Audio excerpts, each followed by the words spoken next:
right, y'all. Welcome to another night at the round table presented by the Movement Boxing Podcast.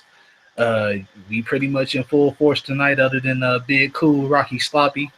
Can't join us tonight. But you got me, Twine the Divine Liberty, WhoJab.com, the God of the Gods of Boxing Talk. We got Bone Bernard of the Truth and Facts About Boxing. What's going on with y'all tonight, man? What's good? All right, y'all ready to get it on these topics? Yes, sir. All right, pretty much nice of the round table is pretty much our midweek breakdown of some of the news going on in the boxing realm, and we just try and break stuff down, man. I said we gonna get it in, man.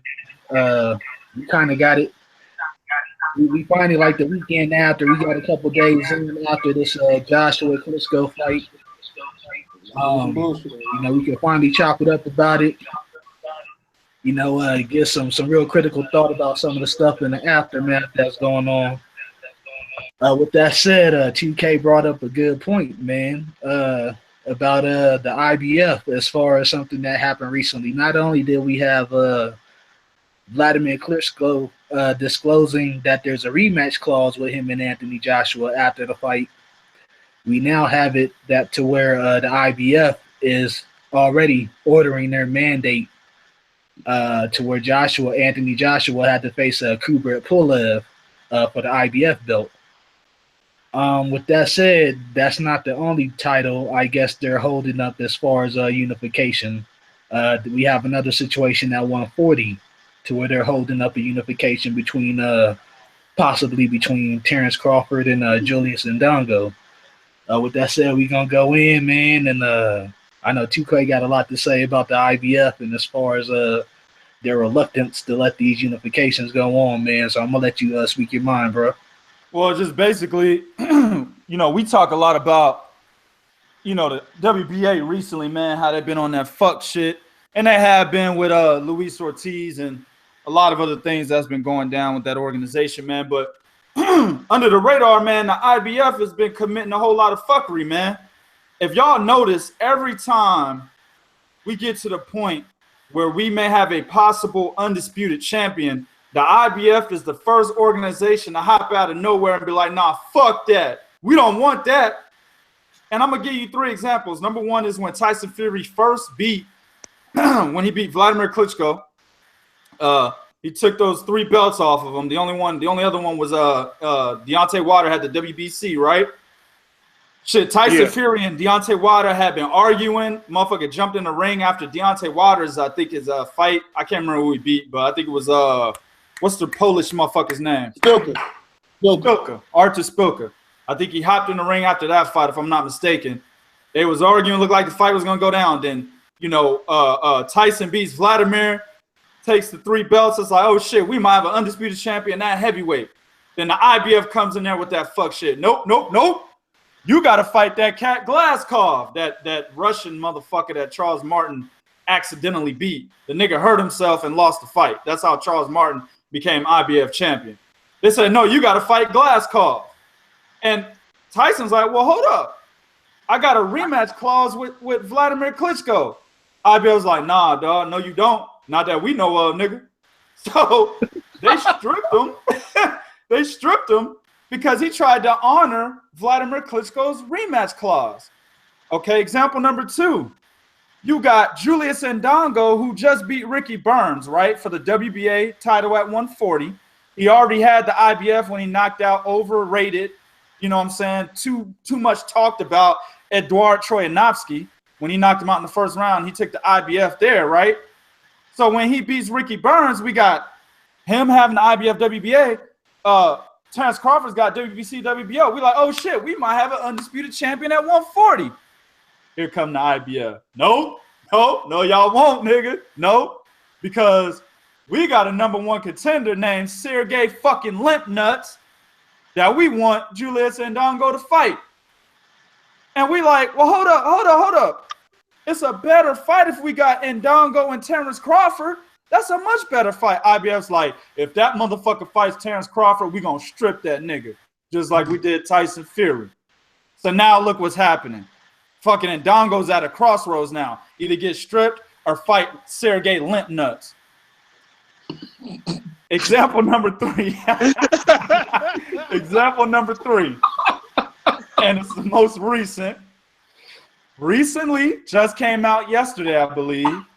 Nigga both choking. Just came out yesterday, I believe.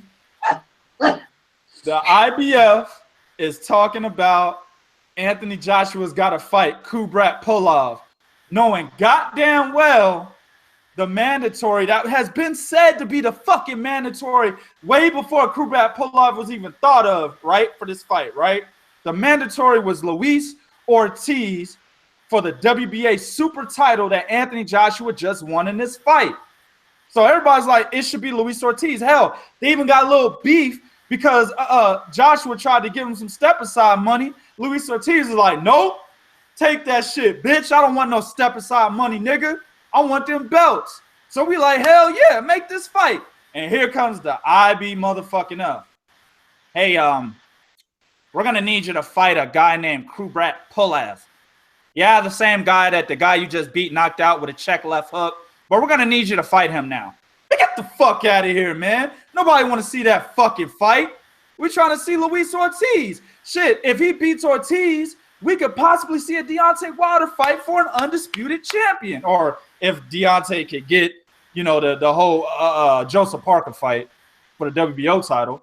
But that's a step closer to being undisputed. It just, to me, it seems like the IBF, whenever we get that opportunity, they're the first motherfuckers to jump in and say, no, we don't want that. What y'all think about that? Unification blocking. Go ahead. I'm going to go ahead and pass it off to Bo. And then, Bernard, I'm going to let you chime in. Go ahead, Bo. Your thoughts. Well, first off, all the 2K points said, the one thing we do have to look at is the IBF has at least been consistent with their bullshit. Because the WBA is saying, we would like to allow a special permit for the winner of Vladimir Klitschko and Anthony Joshua to have a second fight. A special fucking permit? You want a special permit? Call them 2 HMO motherfuckers that's about to fight for that lower belt. Give them a special permit to get a free prostate cancer check when that fight is over with. The fuck you need a special permit for this right here? This dude, you strip this motherfucker of the belt. Well, Ustinov said, fuck it, to a drug test. That's the motherfucker you strip, is the motherfucker that wanted it, okay? He been the Mando and the interim champion, right? So, fuck that shit, because Luis Ortiz ain't sexy. Luis Ortiz ain't gonna bring us big money. So fuck that. We ain't going that route right there, okay? All right? So, all right, we get that. But then the IBF, right, which is the International Bitch Federation, they bring their asses up. These motherfuckers say, okay, you're going to fight Anthony Joshua? No problem. Rematch clause? No problem. Anthony Joshua wins. Problem? Like, what the fuck? What is? Wait a minute. Hold the fuck on for a second. Let me understand something. You have no problem with the rematch clause 2 times. This is twice you motherfuckers signed off on the rematch clause, right? Both times when, and dare I say, do y'all got a fetish for fucking Vladimir Klitschko?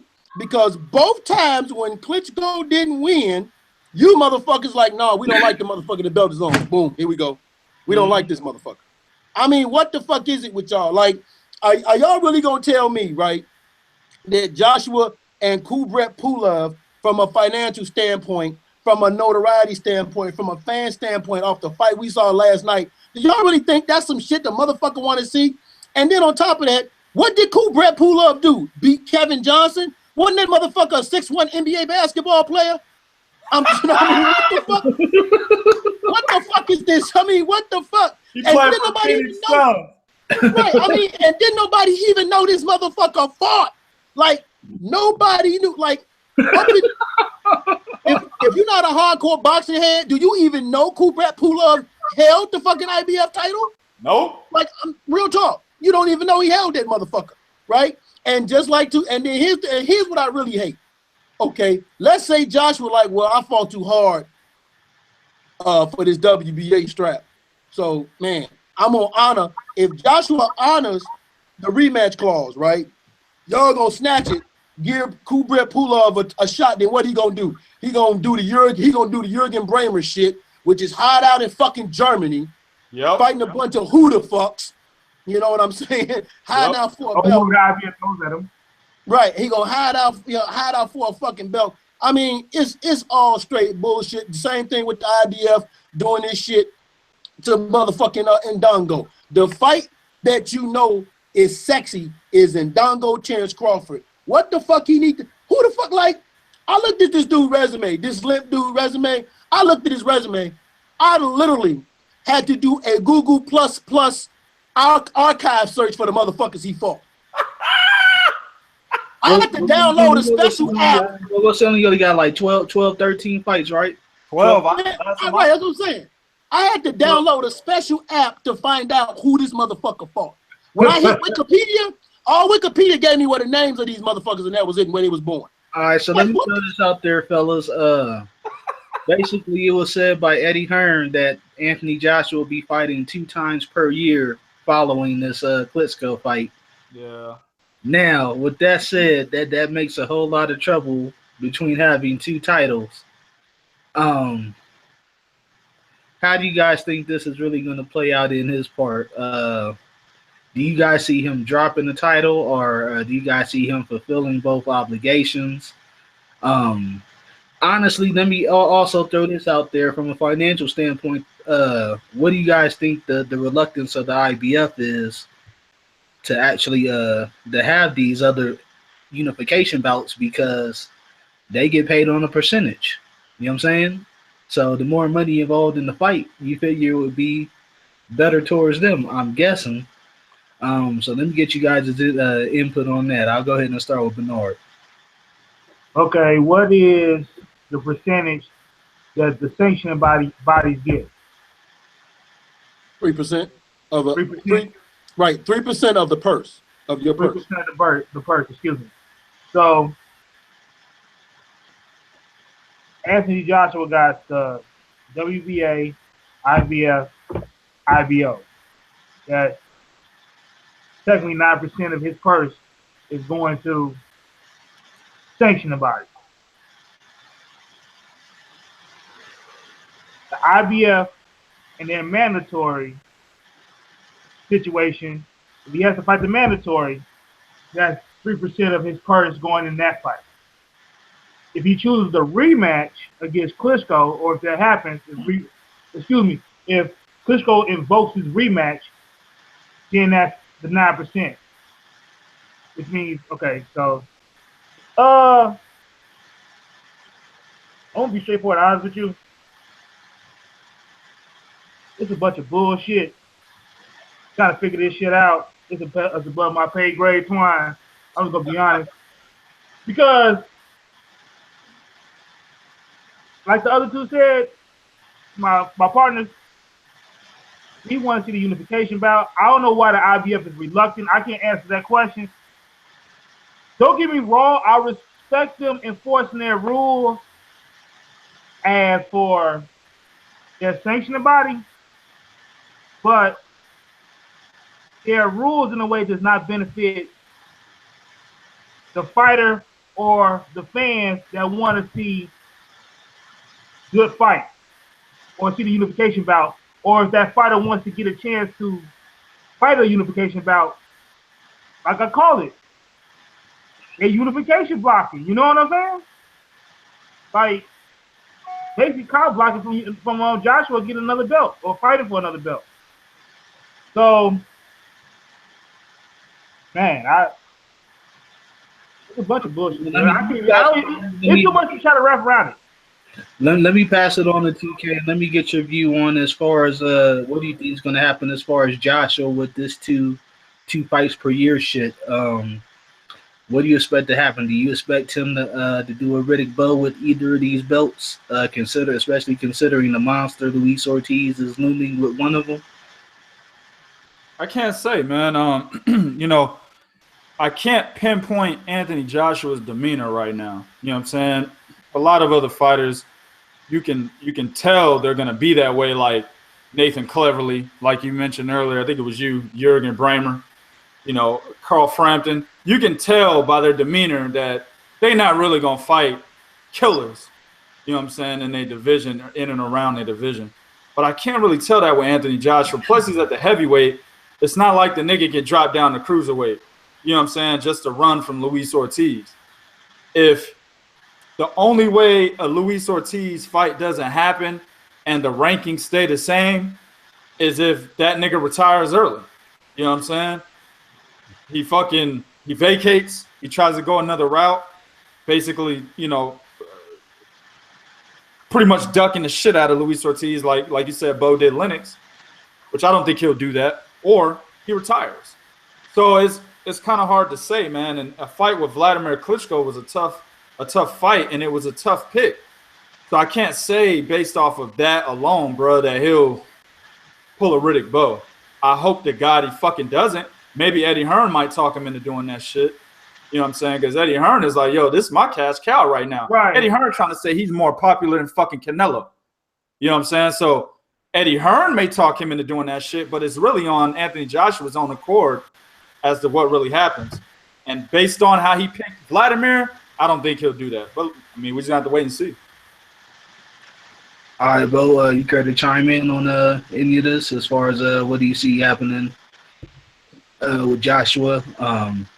As Eddie Hearn stated, he'll be defending twice per year. I guess post Klitschko fight. We still don't know what's going to happen with the rematch. Vladimir has to invoke that. So what do you see happening as far as his belt situation? They probably just going to have him probably fight a Mando, which is they might do it if they do the Klitschko rematch, then they fight the Mando Pulov. All they really gonna do, man, they're gonna try to keep building Joshua until they get to that height where they make that super fight with him and Wilder or whoever. Or they might try to wait for Tyson Fury to come back. Who knows with Eddie Hearns, man? With Eddie Hearns, who fucking knows? Because right about now, he's in the driver's seat when it comes to the heavyweight division and being able to, if you want to make a lot of money in the heavyweight division, he's in the driver's seat. You got to go see them. So, you know, I just see them fulfilling some Mandos and, you know, and just using the rest, you know what I'm saying, using the rest to just promote Anthony Joshua.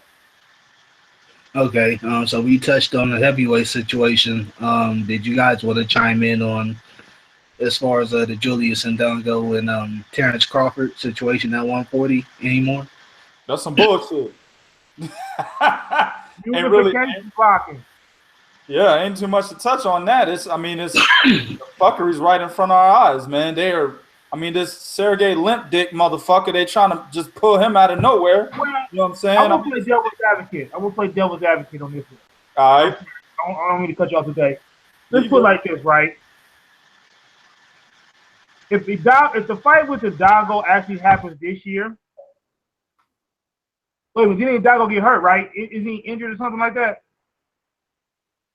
I ain't hear anything about that. I'm not sure. Well, okay, I'll look into that. But let Crawford has his fight against Diaz. Mm-hmm. If Crawford wins, cool. I don't know about Hidalgo. I'm not sure. I'm looking if he's injured or not. But if he's injured, he comes back. Let him take on Limp Dick for a quick tune-up or whatever. And then hopefully by the beginning of next year, we get that unification bout. If that's why I would look at it as. Because if dude has only had 12 or 13 fights, I'm pretty sure Hidalgo could get his ass out of there. Hopefully. Maybe. You know what I'm saying? Every fight is let me put it this way. No, you can't overlook any fighter. You know that, right? Yeah. So in that scenario, Julius Ndongo would be overlooking, Sergey Limp Dick. You know what I'm saying? And you don't want to do that when we're so close to an undisputed champion. You feel me? Yeah. So that's why I feel Julius Ndongo, since he just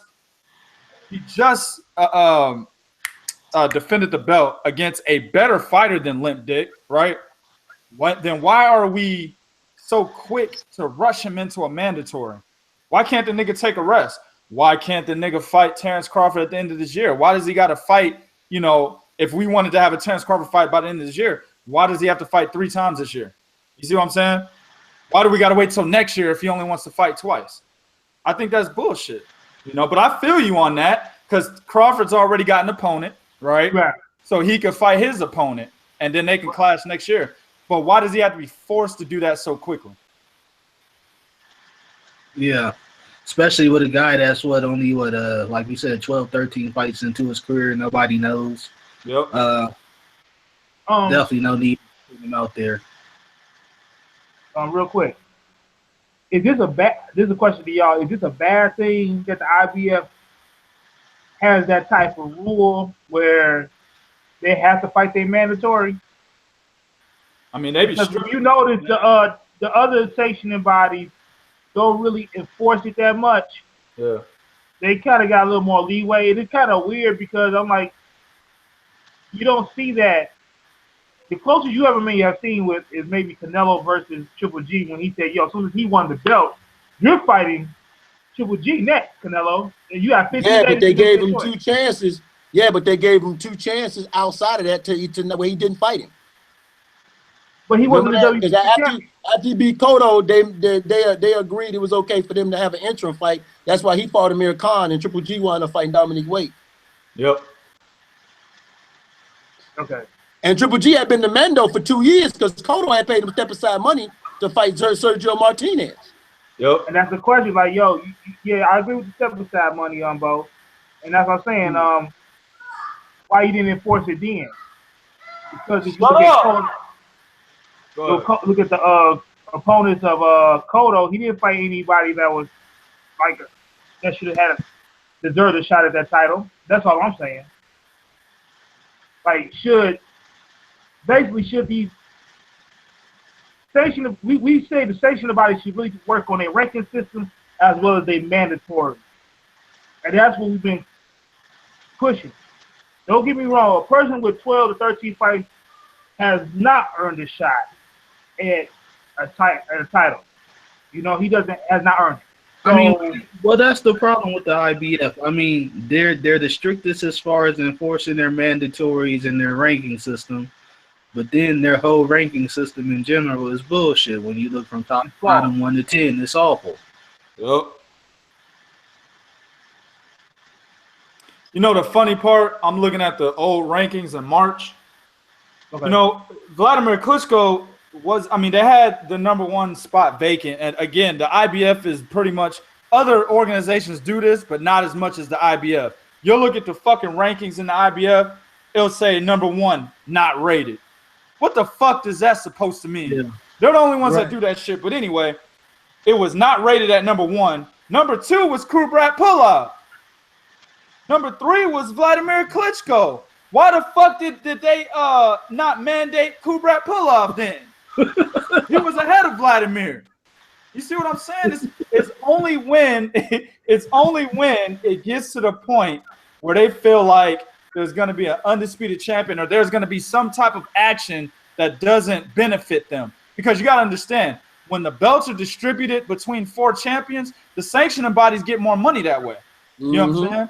So they don't, in reality, sanctioning bodies don't want an undisputed champion. They don't want that. So the IBF is really the first motherfuckers to jump out there and be like, no.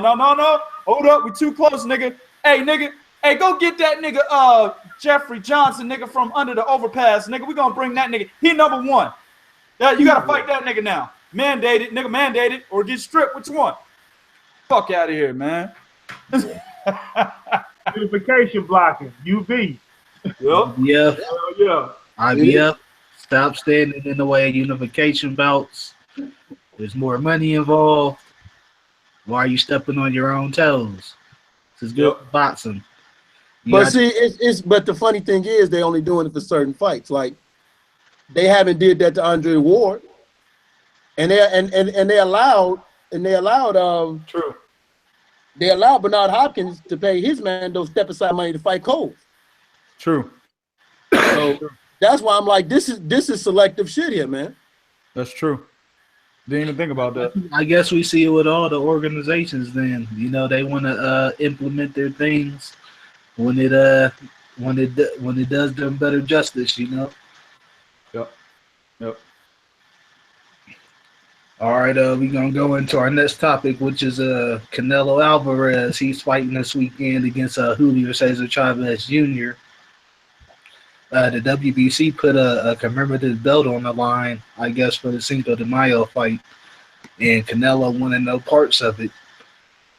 He's going on to say that he wants no involvement with the WBC, period. Even if he fights Golovkin, which is noted to happen in September right now, he wants no involvement from the WBC. Let me get you guys' thoughts as far as Canelo's beef with the WBC. He's saying it stems basically from when he was in court, I guess, dealing with that lawsuit as far as how he got out of his contract and signed with Golden Boy. And he said the WBC was kind of pushy during that time as far as, the whole Golovkin ordeal. So let me get you guys' thoughts on that. I'll start off with you both. Canelo acting like a fucking hurt ass bitch. That's what the fuck it is.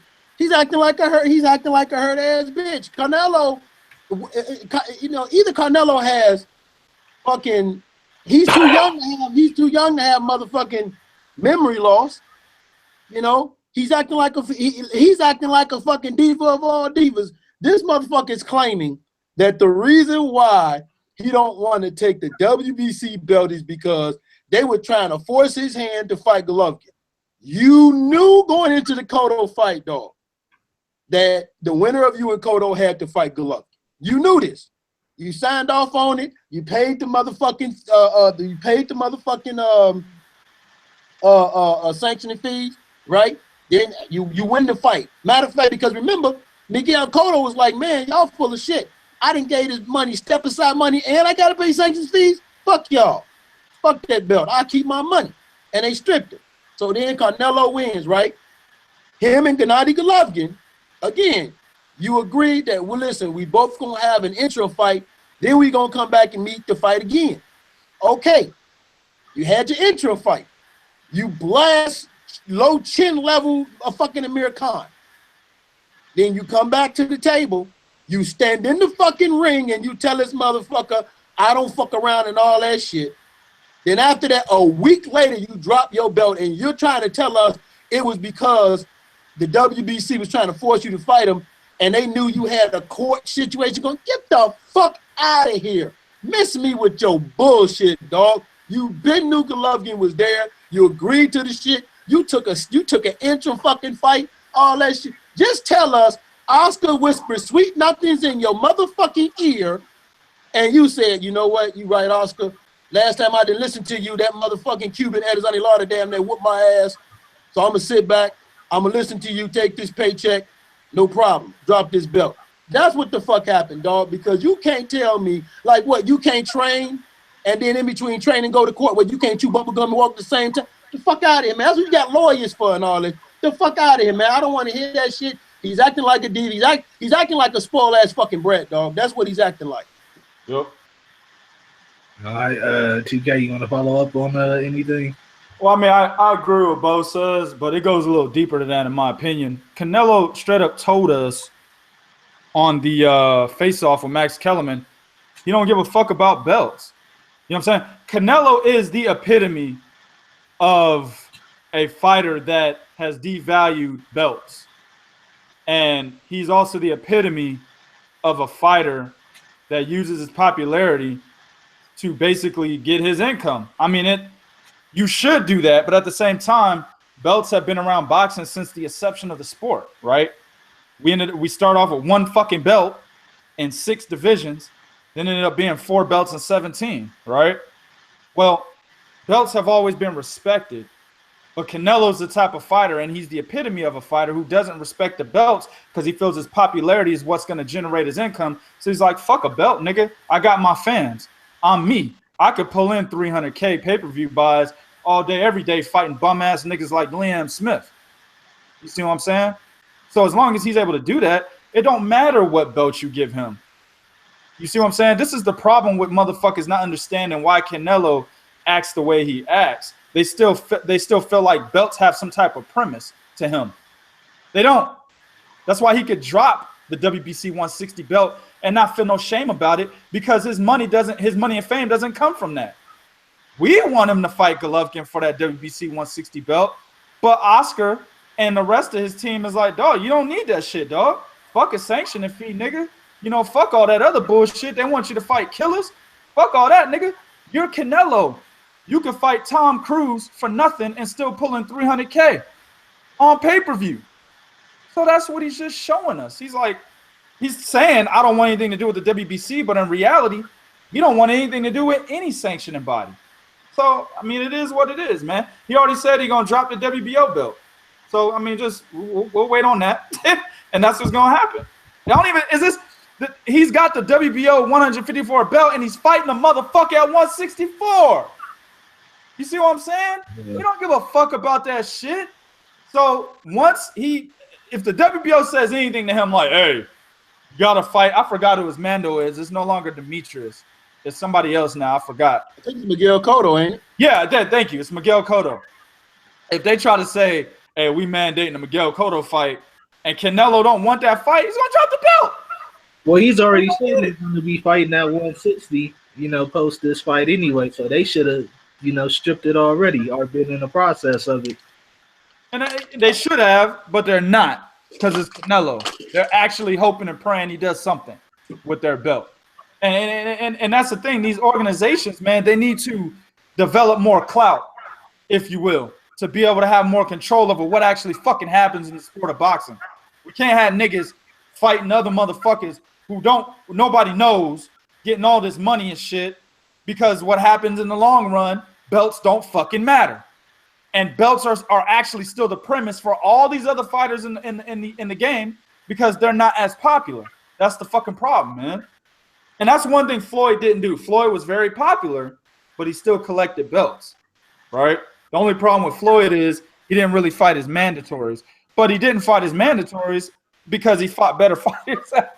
He was fighting niggas that were better than his mandatories. Yeah. So, I mean, it is what it is, man. We already knew this was going to happen.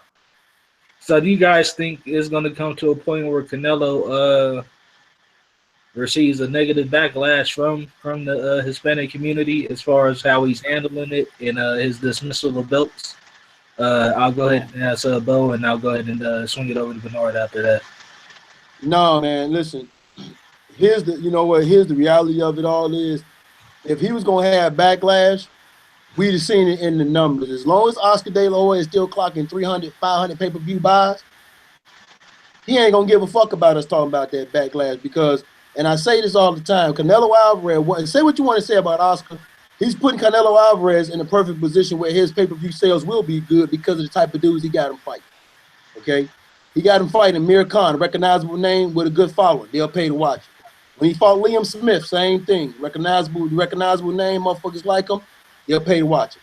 Even with him fighting Chavez, that's a rivalry fight, because you do have some Mexicans that want to see Chavez beat him, and you do got some Mexicans that's gonna root for Canelo Alvarez. So he gonna make some money there. As long as they making these moves and Canelo's making money, Oscar ain't gonna give a fuck about that negative backlash. And the reality is, Mexicans might not like Canelo, but they'll still support him because he's all they got right now. Yeah. All right, Bernard. I agree with both, man. I mean, play the devil's advocate on this one. I thought about it, but there's no point, because Canelo,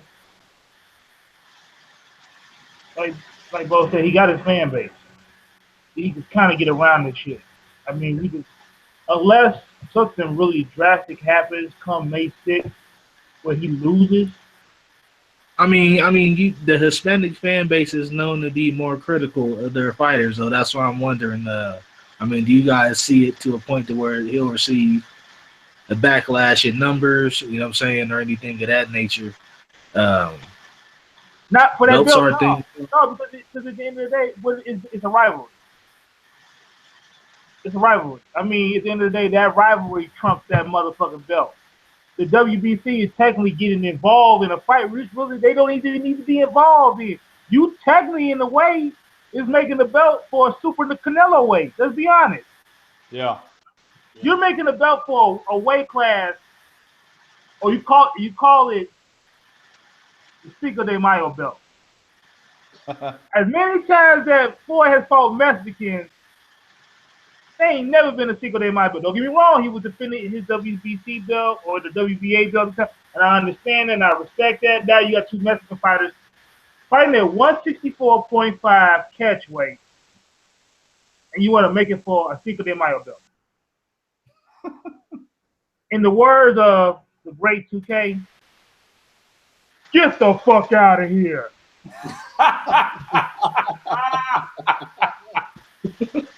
And he did it just as well too. That's what's up.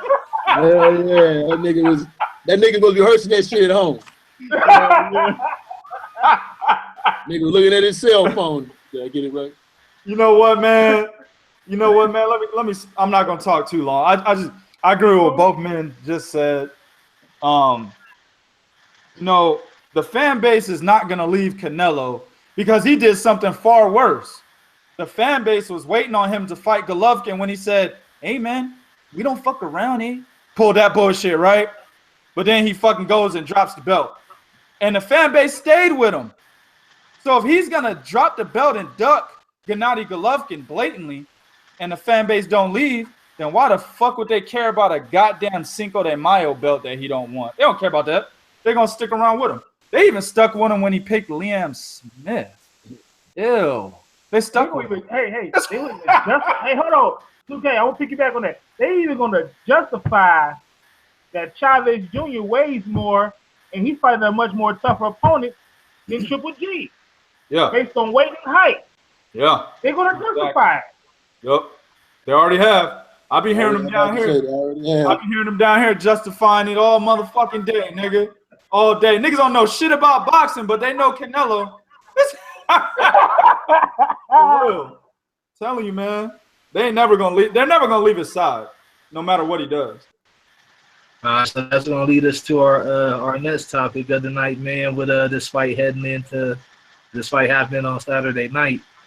There's a lot of big implications as far as fights that can be happening. The Canelo and Triple G fight is actually looking like it's going to happen in September from what we're seeing in reports, based on Triple G, not taking the Billy Ho fight and waiting till September.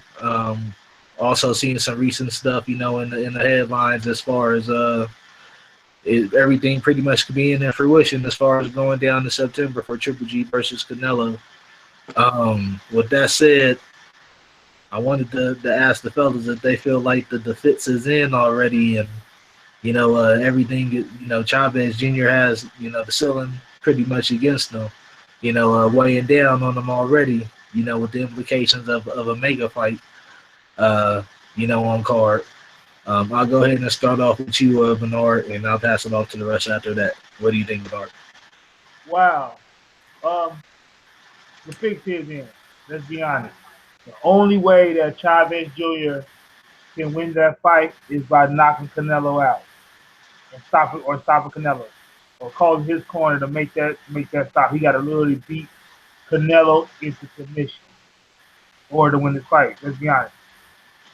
I'm just going to use this as an example. If Chavez Jr. was to somehow get a knockdown in the late rounds of the fight, and even put him ahead of the scorecard, you can still see Canelo winning. It's just that you won't have that many. I think I talked about this last week on the podcast.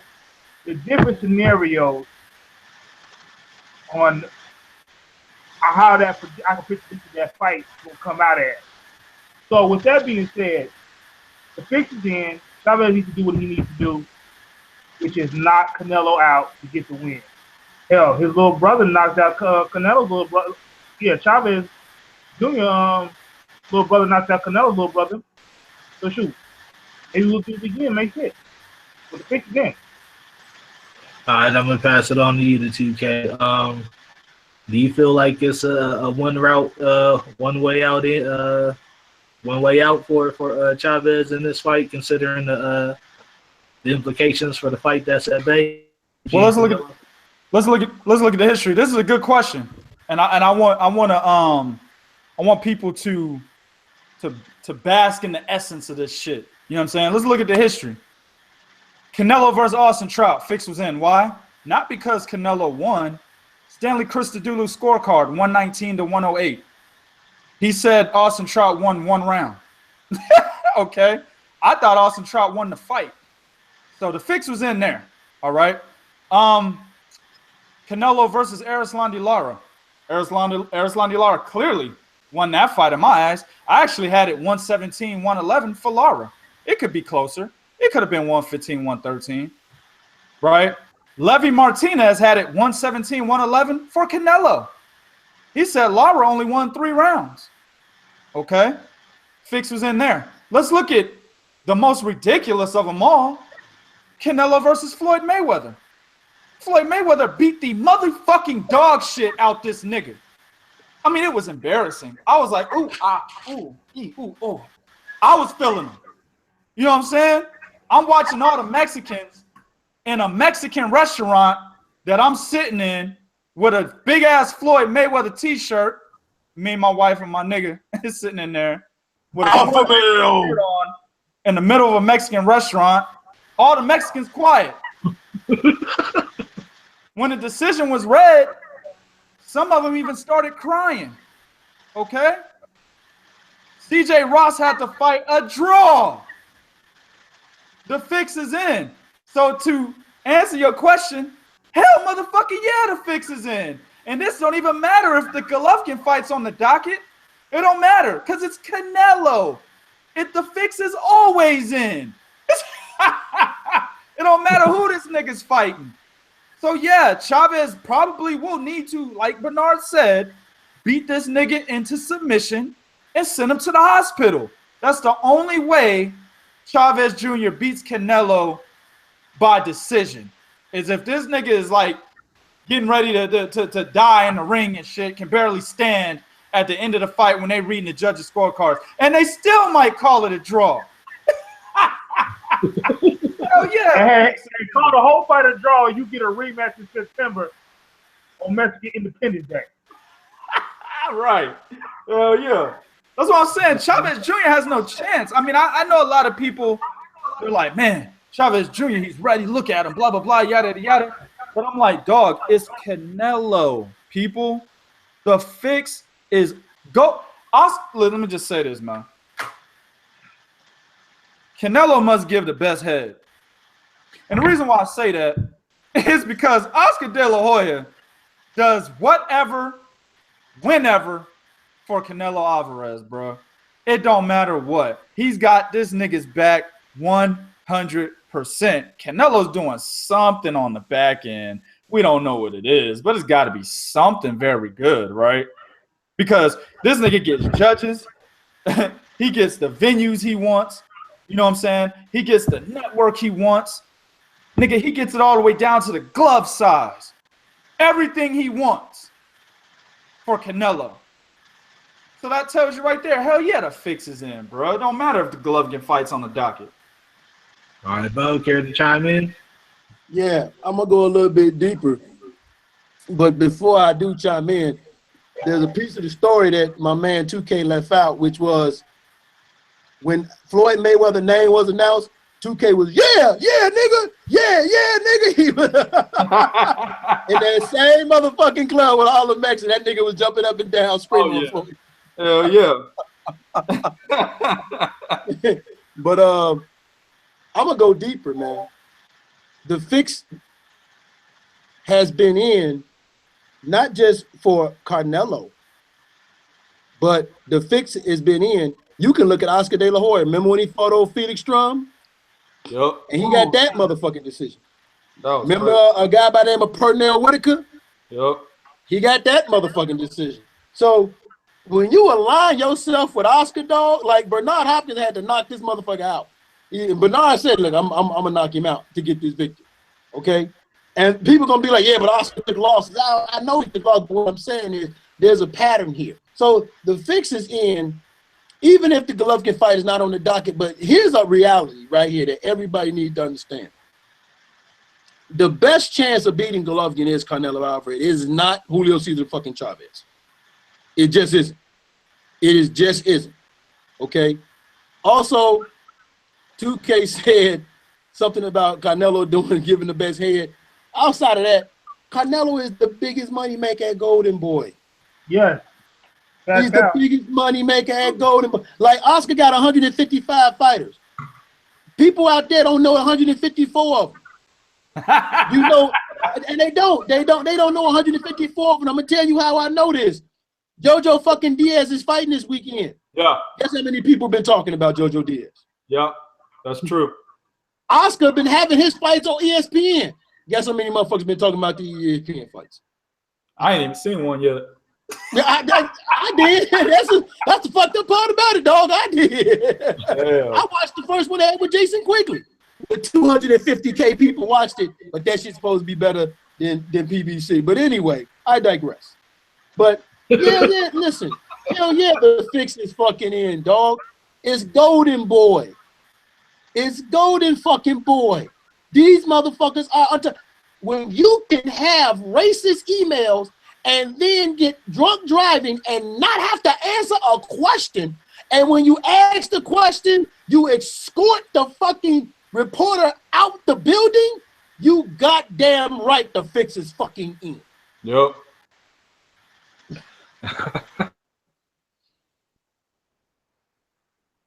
You still there, Twine? No, his shit froze. Tonight is at a catch weight of 164.5 pounds. We've seen it throughout the history of boxing. Other fights that have happened at catch weights. Let me get you guys' take as far as in the aftermath of these fights in retrospect. Do you think the catch weights have anything? These fights are looked at in a negative manner? Even looking at Manny Pacquiao in hindsight, some of his fights at catch weights for titles. Do you guys think these things loom over the heads of the boxers? Is it a negative thing in hindsight? I'll go ahead and start off with 2K. You mean catch weights? Is it negative? Yeah. And how do you think their fights at catch weights are looked at in hindsight? Like, do you think people are going to be like, are they going to look negatively at that fight? People that are really in depth in boxing. Well, it depends on. Okay, I'll answer your second question first. That depends on who it is. If Andre Ward may have fought Sergey Kovalev at a catchweight and won, they'd have been like, "Oh, motherfucker, it was at a catchweight. Fuck him," right? Meanwhile, Manny Pacquiao can fight Antonio Margarito at a catchweight. That was the greatest thing since sliced bread. That was heavenly. You see what I'm saying? So it depends on what fighter it is, how the fans react. Now to answer your first question, yes, I am a non-believer of catchweights. I fucking hate them. The only way that I like a catchweight is if a fighter is literally moving up like 2 weight classes or some shit to challenge another fighter for a belt. I really don't like that either. But in that scenario, if it's at a catchweight, I'm okay with it. You see what I'm saying? If Kell Brook would have fought Gennady Golovkin at a catchweight, while I still would have not liked that fight, having it at a catchweight would have been fine because you're allowing Kell Brook to move up a certain amount of pounds, and then you got to have Golovkin meet him so they can match. He drops the same amount while Kell Brook, increases the same amount. I think that's fair in that scenario. If that fight has to go down, then yeah, make it at a catchweight. But if you're looking at my argument as a whole, no, I fucking can't stand catchweights. But it doesn't stop people who dick ride particular fighters. It doesn't stop them from disliking it. I mean, if their favorite fighter in the world is fighting niggas at a catchweight and winning, they love it. But if the niggas that hate fighting niggas at catchweight, oh, it's the worst thing ever. So it's a double-edged sword, evidently. All right, let me go ahead and pass it on to you, Bo. Do you think catchweights are a bad thing for boxing, especially in a scenario like this, where it can lead to significant advantages for one fighter? Catchweights, see, and I agree with everything 2K say, but here's the thing. Catchweight's not necessarily a bad thing. What the bad thing is when they play with the catchweight. Like 150 fucking 5. Get your monkey ass the fuck out of here. That one goddamn pound is a technicality that you usually say, well, it's not really 154 and it's not over 160, so it's in between there, so it's technically 160. The fuck out of here. That's that bullshit. When they do that shit, or 164.5, give me that 0.5, get the fuck out of that 0.5 shit. What the fuck is that 0.5 shit, man? Go on to say 164 or 165. So it's a bad thing when you can see they blatantly trying to play around with some shit. Okay. Sometimes I don't mind catchweight, like for instance, when Andre Ward first came back and he knew he couldn't make 168, he wanted to test his body out. He did a catchweight of 172. Yep. 172 is well past 168 and is close to 175. And as we see, he went to 170. I don't mind in a situation like that because he eventually went on and moved up. So situation like that, I don't mind. But situation like Danny Garcia, right? When this motherfucker wanted to finish 140 title, but shit, I can't make 140, so fuck it, we're going to say 144. No, bro. Like yeah, I didn't like that either. I didn't like what Adrian Broner did to Adrian Granados. And Sean Porter. Right, yeah. I didn't like when Adrian Broner did to Adrian Granados, Sean Porter. So when they play around with it to blatantly make an advantage, that's what I don't like. But if it's a situation where you know, hey, I might be going up, something like that, so I'm going to test the waters here, I don't have a problem with that. All right, Bernardo, let me get you to chime in on that. I feel like catchweights are good if a fighter comes off an injury or have a long layoff. So for like, to give an example, Andre Ward, 172 is technically a good catchweight because if he decides to go back to 168, he's only 4 pounds. You got to make that weight. But the rest is history. I don't like catchweight for championship bouts. I personally, definitely if it benefits the champion, like Manny Pacquiao, okay, we're fighting for a 147-pound belt. I'll give you an example. He's supposed to fight Chris Algieri when he fought Chris Algieri. He fought him at 144 pounds. Why? Why would you fight Chris Algieri at 144 pounds? Move him up to 147. I mean, that's Shelley not even weight draining him. He fought at 140, so he's like, yo, can I get to 147 pounds? So, no, 144. Well, Canelo and his 155 catchweight bullshit. As you see, also the 164.5 catchweight bullshit. That's bullshit as well because it all benefits him and not his opponent, Chavez. I'm gonna say this: catchweight fights are good when there's an even playing field. Go back on 2K. If Kell Brook would have fought Triple G in the middle, I would say maybe, so that's from 147 to 160 pounds, that's 13 pounds. So a 6-pound catch weight. So 154. If 154 would be a good, 154 would have been a good catch weight. You know? Why do it at 160? That would have been a good catch weight. If you two people, boom.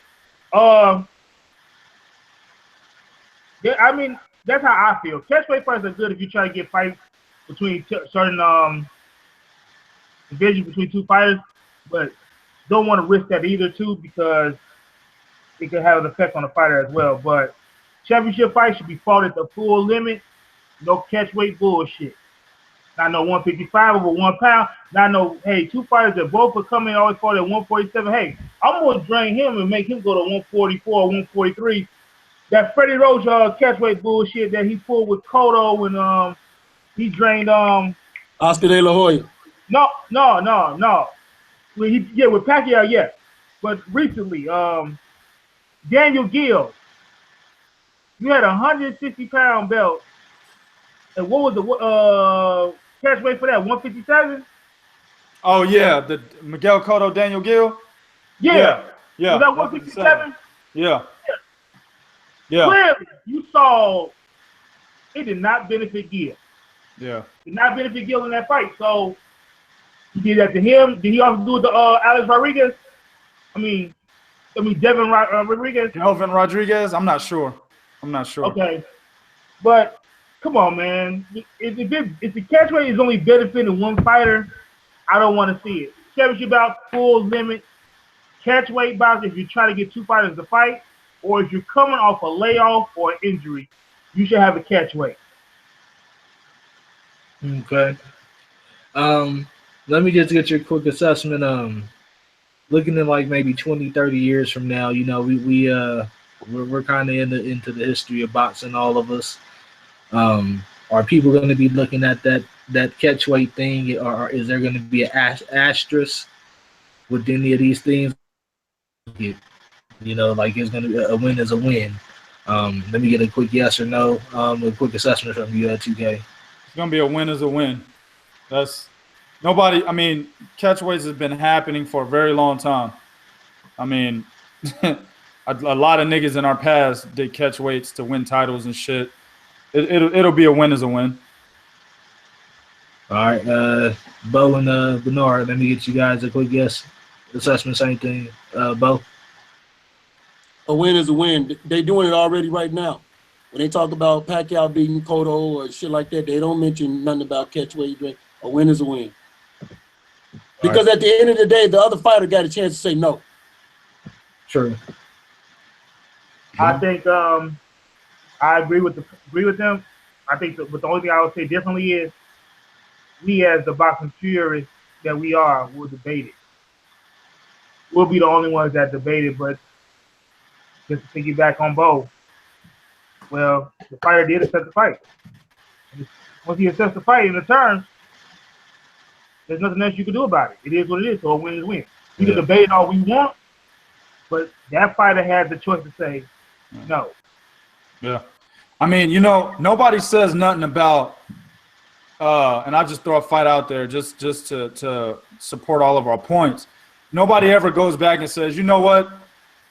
Sugar Ray Leonard's win over Donnie Lalonde when he won the WBC heavyweight title at 165 fucking pounds.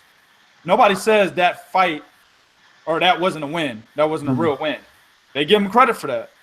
You know what I'm saying? So, and that just goes back to what I said. As long as, you know, in that scenario, the catchweight wasn't within the 175-pound limit. It was actually within the super middleweight title limit, which is what they were actually fighting for. They were fighting for the WBC light heavyweight and the WBO super middleweight, which is kind of crazy. We don't see that shit anymore. But if it's a catchweight that is within the limit of the title that's being at stake, like 172 for a 175-pound title, I'm okay with that. But it's people are going to be like, it's win is a win.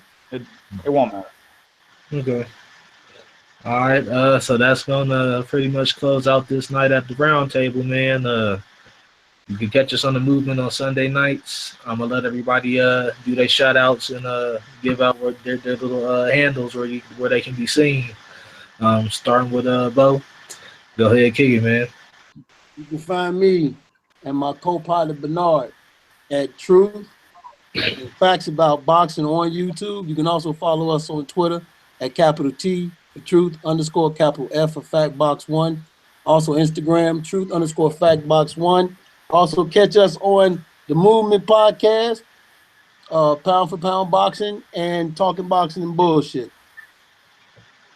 All right, Bernard. You can find me basically on the Movement Instagram page, DAMUVMENTBP. And also you can find me on the Twitter at the Movement Boxing. Follow me also on Facebook groups such as Eastwick, the Movement Boxing Facebook group, SSS Boxing, Ring IQ, any boxing room in that's talking boxing and none of that casual bullshit I'm in. And if there is casuals in there, I'm going at y'all head. Because he's the realest of the casual. Yeah, the realest. But Malachi took my title. Hell yeah. TK, where can they find you at, bro? Yeah, it's your boy 2K, man. AKA Mr. Controversy, AKA Mr. Alpha Male. Credit to Bernard for that shit. Catch me on the Gods of Boxing Talk on YouTube. Catch me on Twitter. Handles at Boxing Gods. It's gonna be a capital B and a capital G. Catch me on Facebook. Profile is EJ Will. No dots in between the E and the J. You know what I'm saying? Catch us on the Movement Boxing Podcast every Sunday night. It's gonna be 8 o'clock Central Time or 7:30 Central Time. I get the fucking time right. 7:30 Central Time, be 8:30 Eastern Time. You can catch us in any boxing group, like Bernard said, man. Eastwick, Talking Boxing and Bullshit, the Movement, SNS. I mean, you can catch us in that casual ass Heroes of Boxing Talk or Boxing World, whatever the fuck that shit's called. You can catch us in that motherfucker sometimes. But yeah, man, hit us up. Let's chat. All right, and of course, I am Twine the Divine Liberty of hoopjab.com. You can catch me on the Movement Boxing Podcast. You can catch me on any of these guys' shows whenever they allow me on to direct shop and shut them down on their own channels. Oh, Lord. Here we go. The Divine. You know what I'm Hold on, let me find that mute button. I'll shut his ass down right now. Hold on, let me get out here. Mute, motherfucker. He's muted. Now what? Hey, Sly, you got to unmute yourself, homie.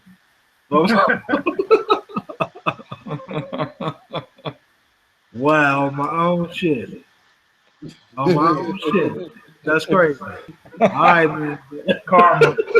Good karma. Yeah, we're going to get y'all next time. Thanks for tuning in to this Night at the Round Table.